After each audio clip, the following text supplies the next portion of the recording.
My mother wanted me to cancel my wedding to avoid hurting my sister, who was abandoned before hers. I refused and didn't invite them. I'm a 30-year-old woman, correct? And I've been quite excited because I'm arranging my wedding with my boyfriend, who is now my fiancé. We've been preparing this big day for almost a year, and we wanted to make sure we had everything booked well ahead of time. Why? Because we chose a specific date in December for our wedding, and it falls right in the heart of the Christmas season, when everything gets really hectic. Here's where things become tough. My mother isn't exactly delighted with my wedding preparations. Why? My sister was set to marry a few months ago, but her fiancé abandoned her right before the altar, which is kind of terrible. Yes, there was a massive mess, and she was really upset. My mother believes that holding a wedding so soon after the accident will be extremely difficult for my sister and may hurt her sentiments. First and foremost, my wedding isn't particularly fancy or extravagant. My fiancé and I prefer to keep things simple. We don't overspend on things we don't need. Our wedding is not too expensive. We're only inviting roughly 50 guests, including our closest friends and family. We are not throwing a big pre-wedding celebration or a wild bachelorette bash. It is simply just the wedding ceremony followed by a pleasant, modest meal. Another factor is that my fiancé and I planned our wedding long before my sister considered getting married again. We didn't make this decision on a whim. Everyone in the family, even my mother and sister, knew what we were going for in December. So we're not being insensitive or anything. But, for some reason, just as things appeared to be going smoothly, my mother and sister decided to make a huge issue about it. It's very frustrating because it appears that they're turning this pleasant occasion into a drama. My sister is 3 years older than I, and this would have been her second marriage. Her first relationship ended very calmly. They simply drifted apart after 2 years and chose to split. She has been single since then. So, last Christmas, just when everything was bright and merry, my fiancé proposed to me, and it was beautiful. We had planned a summer wedding, but my fiancé was assigned a short-term trip overseas, so we had to postpone our preparations until December. Since then, we've been planning it in stages. I hate to admit it, but I believe my sister hastened into a second marriage because of me. When we announced our wedding last year, she had only recently begun dating him. They hadn't planned a wedding yet, but I found out a few weeks later that they were getting married. It sounded odd to me, marrying someone after only a few months of knowing them. Out of concern, I asked her whether she was sure about this guy, because marriage is a major deal for me. She became defensive, claiming that not everyone is capable of developing a lasting relationship.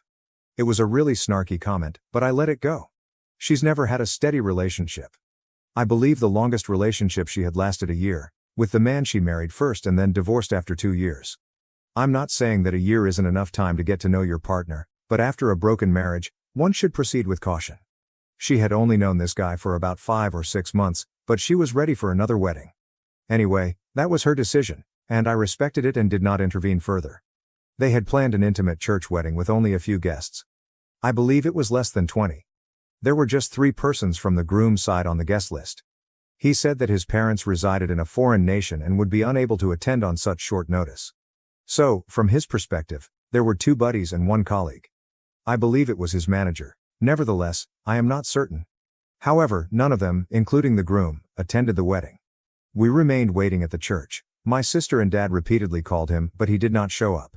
Later, he texted her and said he couldn't marry her since he wasn't sure yet.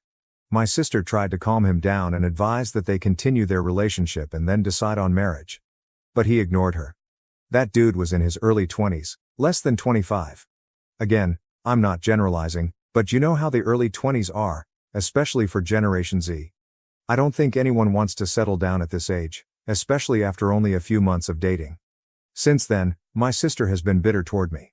No, I did not do any of those "I told you so" things, but I believe she blames me for jeopardizing her plans. Being stood up at your wedding is the worst thing that can happen to anyone, and I consoled her afterwards. She requested to be left alone with her friends and mother. Except for her friends and her mother, I was the only other person in the room. It was amusing though, she might have just asked me to leave. I felt terrible about it, but I left without saying anything. I wasn't feeling well, but I recognized it must be humiliating for her, and she had no idea how to respond. I contacted her after a week to check on her, but she did not answer. I texted, but it was left unread, so I didn't bother again. A few months later, I met her at Mom's house. I asked her how she was doing, and she said, "Why are you treating me as if I'm destitute and abandoned by a man? I don't need a man. I'm happy and complete just being myself." I said, Sure, I was just checking on you. You see, I'm not making up these assumptions. She wasn't giving me cold shoulders after her wedding was put off. Last week, we sent out wedding invites. My sister called me. I assumed it was to congratulate me, or something. But she was like, "So, you're getting married in this outdoor venue?" I answered, "Yes." She said, "Cool," and then hung up. I was baffled until I received a call from my mother the following evening. She urged me to tone down the wedding since it was upsetting my sister. Toning down means canceling the venue and marrying at a church or at the registrar's office with 36 individuals on both sides. I informed her that we had been planning this for over a year and that she was well aware of the plan. So why would she suddenly have an issue with it? She said that it was because my sister had been standing up at the altar, and it would be inappropriate for me to have such a grandiose wedding within a few months. I told her that we had already paid for the majority of the wedding expenses, including the venue, food, and decorations. Not only had we paid the minimum booking amount, but nearly 60% of it. I tried to make her understand that modifying the plan would result in a tremendous loss. Canceling the venue would result in a significant financial loss for us. All booking fees for the venue, decorations, and caterers are non-refundable. Hearing me moan about the loss, she urged that I cancel the wedding. I was at a loss for words. How could she ask me to cancel the wedding? She stated, "Actually, that is the better way to respect your sister's feelings. She would have enough time to recover from her ordeal."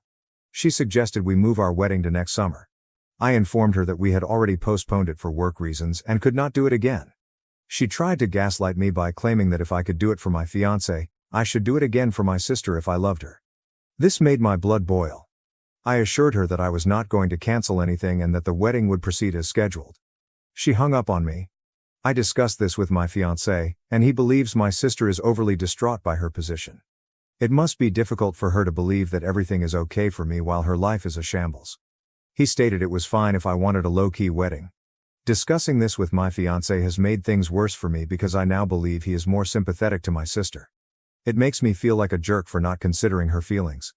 Until recently, I had thought my mother's request to cancel or modify the wedding preparations was absurd. But now I'm questioning if I should do it.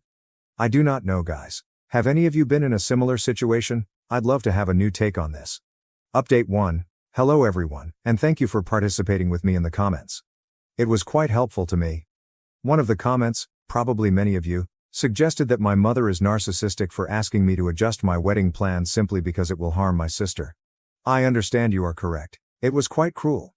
I'm not doing anything to injure my sister.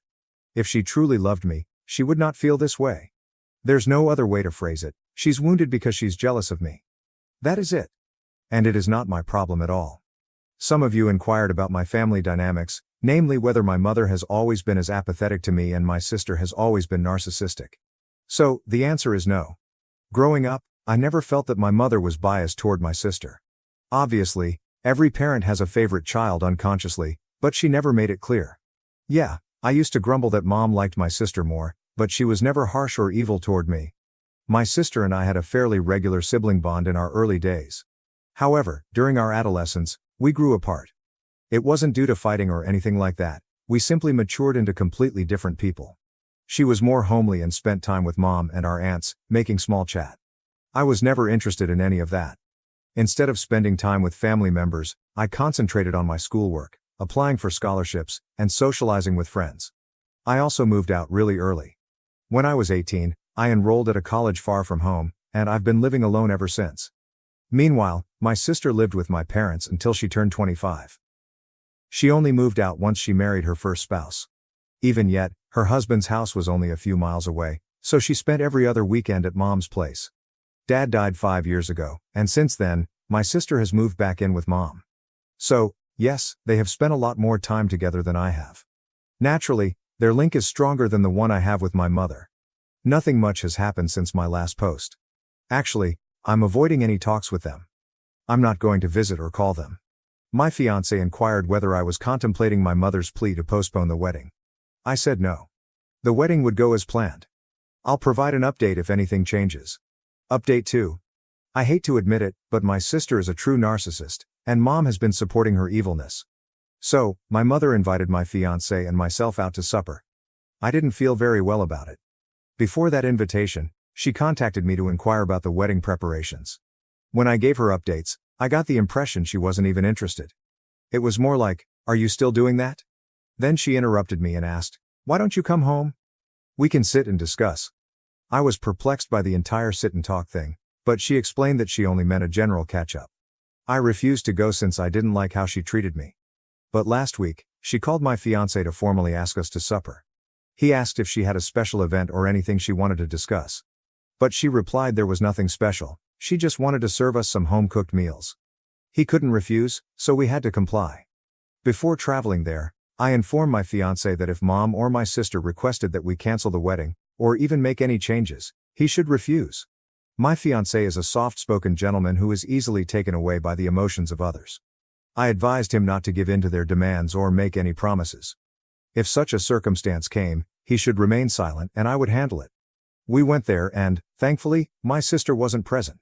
Everything was going well until mom began discussing her wedding, how she and dad married at a registrar's office, followed by a simple lunch with both of their parents.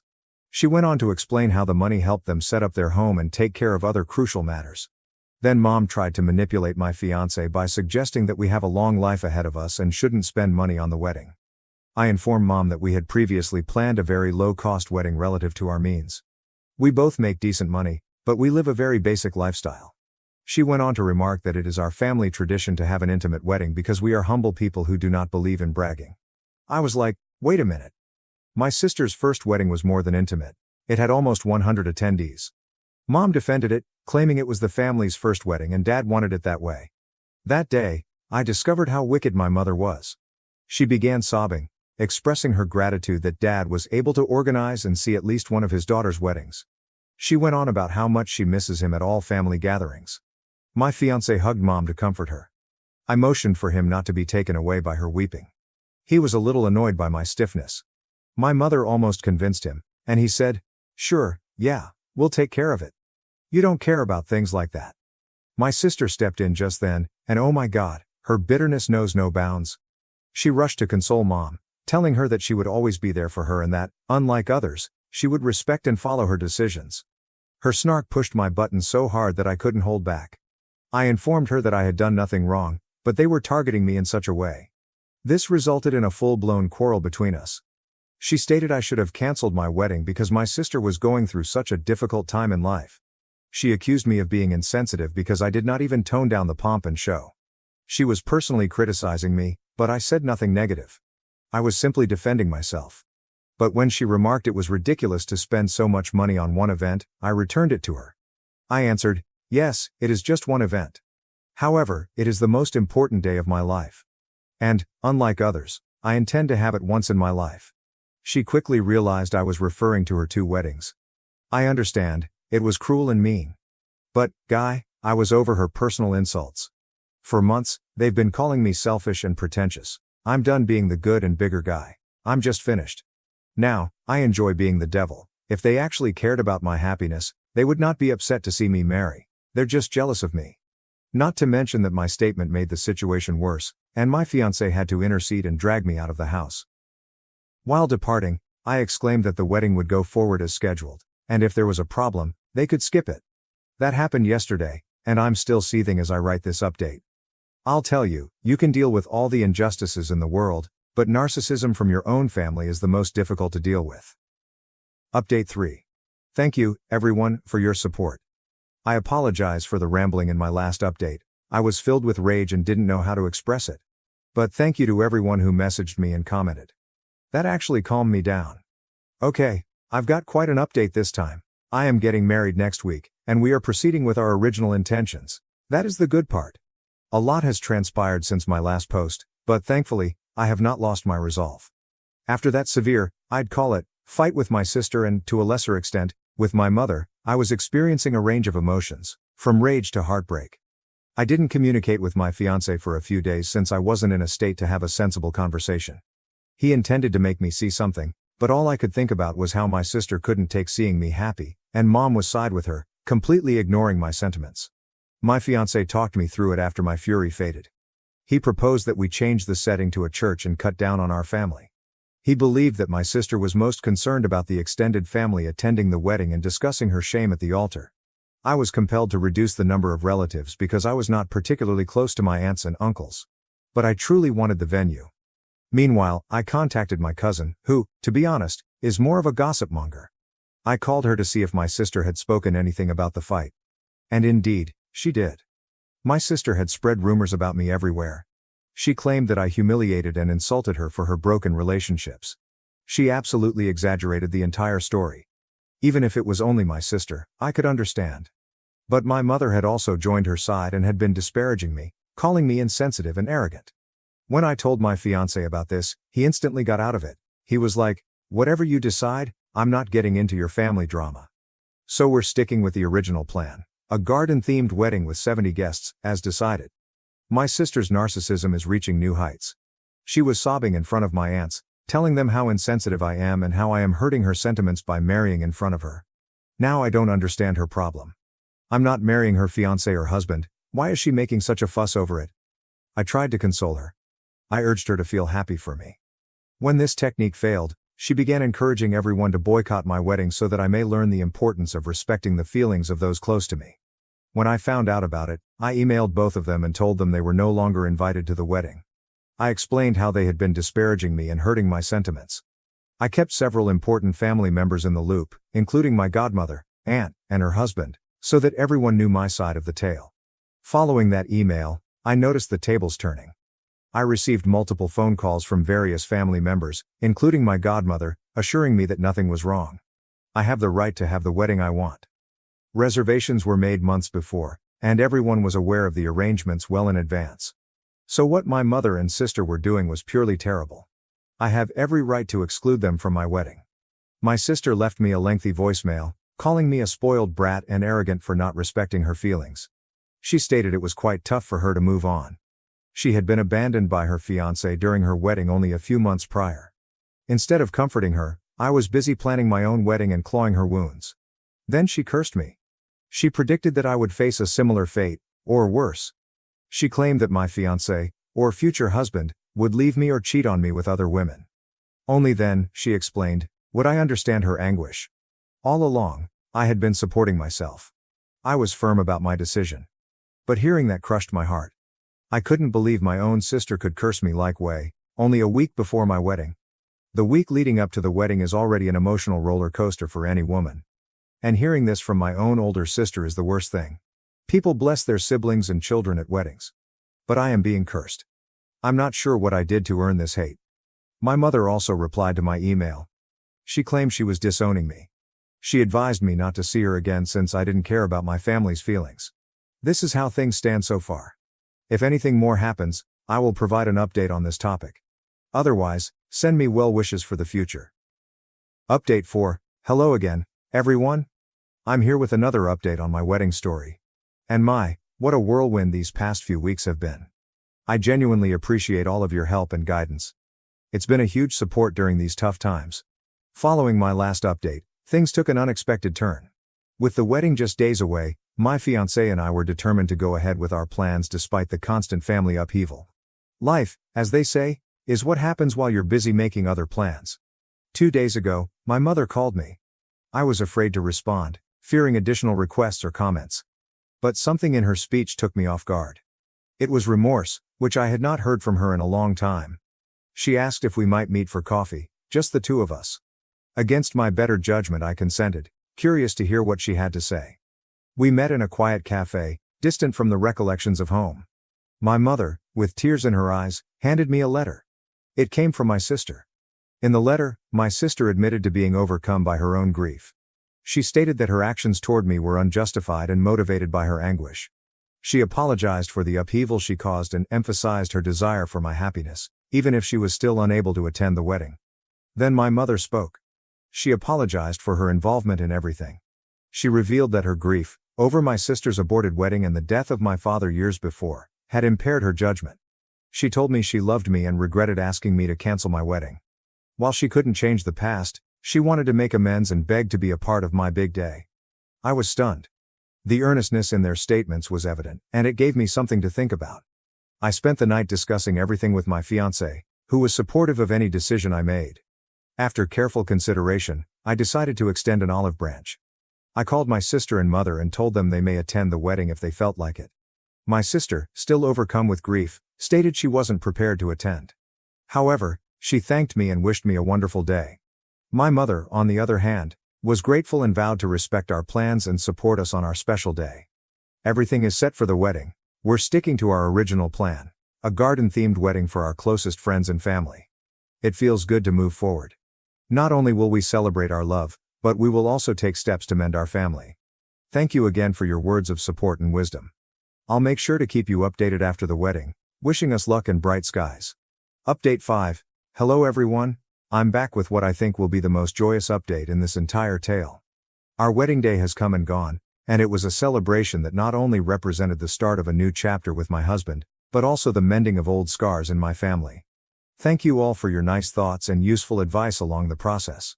Our wedding day began bright and clear, a wonderful December morning, with a sharp cold in the air, promising a lovely winter wedding. The garden site was converted into a magnificent setting with white and gold decorations, shimmering fairy lights draped around the trees, and brilliant winter flowers that provided a pop of color against the tranquil white backdrop. The wedding was small and intimate, attended by roughly 70 of our closest friends and family. As I walked down the aisle, my fiancé's face was filled with genuine love and excitement, which I will cherish for the rest of my life. Our vows were genuine and emotional, reflecting our journey together and the future we envisage. Throughout the exchange, there was hardly a dry eye. Even my usually reserved fiancé shed a few tears. Suddenly, midway through the reception, my mother took the microphone. My heart skipped a beat, expecting the reappearance of old frustrations. However, what followed was a genuine speech from her, in which she acknowledged previous mistakes and expressed her joy for us. She shared anecdotes from my childhood, which elicited gentle laughter from the audience. She ended by expressing how proud my father would have been to see this day. It was a significant healing experience for all of us. Later in the evening, the dance floor was open, and the atmosphere was charged with excitement. I danced with my mother, which I had not thought was possible a few months ago. We didn't say much, and we didn't need to. The dance conveyed it all. My friends and family mingled, danced, and celebrated, forming new happy memories.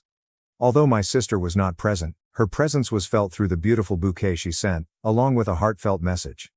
I kept the flower near the family photos we exhibited to symbolize her role in the day. It was a heartbreaking reminder that healing takes time, and everyone's journey is unique. The reception offered a cozy, tasty winter-themed meal with comfort dishes that warmed everyone despite the cold weather. Our caterer did an excellent job presenting seasonal dishes, and the warm apple cider was a big success with the guests. As the evening came to a close, we launched lanterns into the sky, symbolizing the release of old grievances and the illumination of new aspirations and dreams. Watching them sail up into the starry sky, accompanied by cheers from our loved ones, was a magical way to close a wonderful day. Now, as we get back into our routine and think about our wedding, I'm filled with gratitude. This occasion was more than just the wedding of two people.